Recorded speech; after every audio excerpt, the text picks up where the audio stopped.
Сайн байцгаана уу? Бичлэг үзэж байгаа цагийн мэндийг хүргэе. Бүслэгийн тойрог, өгзөгний тойрог. Жижигхэн манекан дээр үлгэрлэн та бүхэндээ харуулan авсан энэ хоёр хэмжээгээрээ энэ удаагийн хичээлээр бид нэр өөртөө болон хайртай дүүдээ, охиндоо хэрхэн загварын хөөрхөн бариу буюу юу хийх вэ гэдэг үндсэн суур хичээл маань маш амархан хэлбэрээр орж байна. Метр 50-ын өргөнтэй давууга 4 давхарлан тавиад дээдлийн болон доотлын ирэмгүүдээ маш ингээд цэвэрхэн тэгшлээд хайчлаад авнаа. За ер нь бол эдлэл урт буюу юу бүхний уртаараа хайчилсан ч болно. За үүний дараа хамгийн ихэнд авсан бүслэгийн тойрог, өгзөгний тойрогоо 4 туваана. За эдлэл уртаа 70, 75, 80, 85 гэх мэт өөрийн хүссэн хэмжээгээр авч болно. 90 см-ийн урт дааж үйж болно.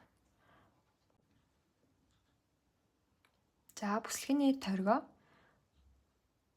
өөрсдийнхөө дурын хэмжээгээр гэсэн үг тийм ээ.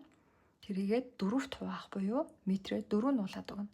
Бичлэг эхлэхэд хүүхдийн манекан дээр жижигээр та бүхэндээ харуулсан тийм ээ. Тэр хэмжээгээд 4 туваана гэсэн үг. Ерөнхийдөө би бол өөрийнхөө бүслэгийн дээр авсан байгаа. 70-аас 75 см-ийг эм сайз дээр авдаг байгаа. 4 туваасан. За бүслэгийн гарснаас доошо өгзөгний төвшин буюу өгзөгний тойрогоо бас адил 4 туваана. За тэгээ хооронд нь шулуун шугамар холбож өгөөд лекалийн морин шугамар дараа нь зөөлрүүлж гоё бөөрөнхийлж зурж болно.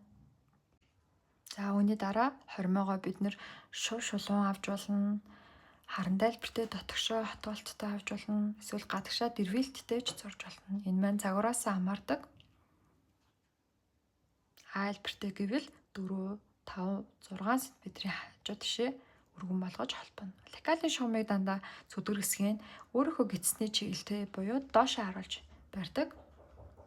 За мэдээж суналтгүй материал бол та бүхэн маань ташаага хайрчлахдаа 1 см нэмж цаавал хайрлаарай. Оёлын зайтай.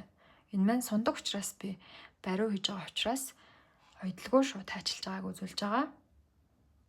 За бүслэгийг хэмжээд тухайн тойрогоос 15, 20, 25 см хасаад ирзэнээ бид нар байршуулад ойноо. Ирзэн маань арай харьцангуй богинохон байх ёстой. Тэгжээж бүслэгээндээ гоё таарч, татагдаж ойгдно гэсэн үг. Одоо ингээд нэгтгэж ойж байна. 1 см-ийн өргөнтэй буюу чихчийн урганы зайтай. Өөртөө байгаа хэрэгсний машинаараа ингээд гоё хэрээд өгнө. За энэ яагаад хоёр талд нь хэрсэн бэ гэхээр оноо гаргаж өгч байгаа учраас. Оноогоо 0.5-аар ойно.